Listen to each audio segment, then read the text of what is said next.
নমস্কার বন্ধুরা, Shampa blog and beauty চ্যানেলে আপনাদের সকলকে স্বাগত। আশা করি আপনারা সবাই খুব ভালো আছেন। আবারও আমি আজকে চলে এসেছি একটি নতুন ভিডিও নিয়ে। বন্ধুরা, এখন তো প্রচণ্ড গরম, আর সেই গরমের মাঝখানে মাঝে মাঝে বৃষ্টি হচ্ছে, আর যে কারণে কিন্তু আমাদের ঘরের মধ্যে আরশোলা এবং টিকটিকির উপদ্রবও খুব বেড়ে গেছে। একটা দুটো আরশোলা থাকলে কিন্তু খুব একটা অসুবিধা হয় না, কিন্তু এদের সংখ্যা যখন বেড়ে যায় তখন আমাদের খুবই সমস্যার মধ্যে পড়তে হয়। এরা যখন তখন চারিদিকে উড়ে বেড়ায় এবং খাবারে এসে উড়ে বসে। এছাড়াও টিকটিকিগুলো যদি আমাদের ডাইনিং টেবিলের কাছে সব সময় যদি লাইট জ্বলে, তাহলে দেখা যায় টিকটিকি ওখানে ঘোরাফেরা করে। আর খাবার দাবার যদি খোলা অবস্থায় থাকে তাহলে পটি করে দেয়, যেটা কিন্তু খাওয়ার পর আমাদের শরীর অসুস্থ হতে পারে। তাই আমরা যদি বাড়িতে থাকা কয়েকটি উপকরণ দিয়ে একটি ঘরোয়া রেমেডি বানিয়ে নিই, তাহলে দেখা যাবে খুব সহজেই আরশোলা এবং টিকটিকি আমাদের বাড়ি থেকে বিদায় নিয়েছে। বন্ধুরা, আমি এখানে একটি পাত্র নিয়েছি। এই পাত্রটি আমার অন্য কোনো কাজে লাগে না। এবার আমি নিয়ে নিচ্ছি একটি ইনো। এই ইনো তো আমরা অনেকেই আছি, যখন আমাদের একটু পেটের প্রবলেম হয় তখন এই ইনোটা আমরা খেয়ে থাকি। সেই ইনোই আমি এখানে এক প্যাকেট নিয়ে নিলাম। বন্ধুরা, আমি এখানে পুরো প্যাকেটটা ইউজ করছি।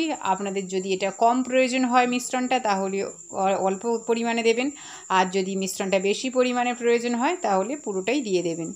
এবার আমি এখানে নিয়ে নিচ্ছি বেকিং সোডা। বন্ধুরা, এই বেকিং সোডাটা আমার ডেট এক্সপায়ার হয়ে গেছে, যেটা আমার আর কোনো কাজে লাগে না। তাই এইটা দিয়েই আমি আজকের এই রেমেডিটি বানাবো। বন্ধুরা, এইরকম ডেট এক্সপায়ার হওয়া যদি কোনো বেকিং সোডা থাকে আপনাদের কাছে, সেটাও আপনারা এখানে ইউজ করতে পারেন। আমি এবার বেকিং সোডাটা ভালো করে ইনোর সাথে মিশিয়ে নিচ্ছি। এইভাবে ভালো করে মিশিয়ে নেওয়ার পর আমি দিয়ে দেব ভিনিগার। ভিনিগার যদি আপনাদের কাছে না থাকে তাহলে আপনারা এখানে লেবুটা দিতে পারেন। বন্ধুরা, লেবুটা অপশনাল। এবার আমি এখানে দিয়ে দিচ্ছি ভিনিগার। এই ভিনিগার আমি 2 চামচ মতো এখানে দিয়ে দেব। ভিনিগারটা দেওয়ার পর আমি একটু নেড়ে চেড়ে নিচ্ছি। দেখতেই পাচ্ছেন কীরকম একটা বুদবুদের আকার ধারণ করছে। আর লেবুটা দিলেও সেম হবে। তাই বন্ধুরা, অনেক সময় কি হয়, ফ্রিজের মধ্যে লেবু পড়ে থেকে থেকে শুকিয়ে যায়, সেই লেবুটাও আপনারা এখানে ইউজ করতে পারেন। এবার আমি এখানে দিয়ে দিচ্ছি প্লেন জল। এই প্লেন জলটা দেওয়ার পর আমি এবার জলের সাথে সমস্ত উপকরণ ভালো করে মিশিয়ে নিচ্ছি। এইভাবে ভালো করে মিশিয়ে নেওয়ার পর আমি একটা স্প্রে বোতলের মধ্যে ঢেলে নেব। আর এই ধরনের নিত্য নতুন ভিডিও পেতে আমার এই চ্যানেলটিকে সাবস্ক্রাইব করবেন, লাইক করবেন, আর বন্ধুদের সাথে অনেক অনেক শেয়ার করবেন। আর যে সকল বন্ধুরা আমার এই চ্যানেলে নতুন, তাদেরকে আমার বিশেষ অনুরোধ, চ্যানেলটিকে সাবস্ক্রাইব করে পাশে থাকবেন। বন্ধুরা, আমি এখানে স্প্রে বোতল নিয়ে নিয়েছি, বোতলের ঢাকনাটা খুলে নিয়েছি। এবার আমি স্প্রে বোতলের মধ্যে মিশ্রণটা ভরে নেব। আমার কাছে এই স্প্রে বোতলটা ছিল, তাই আমি এই স্প্রে বোতলটা ইউজ করেছি। আপনাদের কাছে যে স্প্রে বোতল থাকবে সেটাই আপনারা ইউজ করতে পারেন। মিশ্রণটা আমি ফানেলের মধ্যে ঢেলে দিলাম। এর ফলে কি হবে না, কোনো রকমভাবে বাইরে পড়বে না। আমার কিন্তু স্প্রে বোতলের মধ্যে মিশ্রণটা ভরে নেওয়া হয়ে গেছে। আমি স্প্রে বোতলের ঢাকনাটাও বন্ধ করে দিচ্ছি।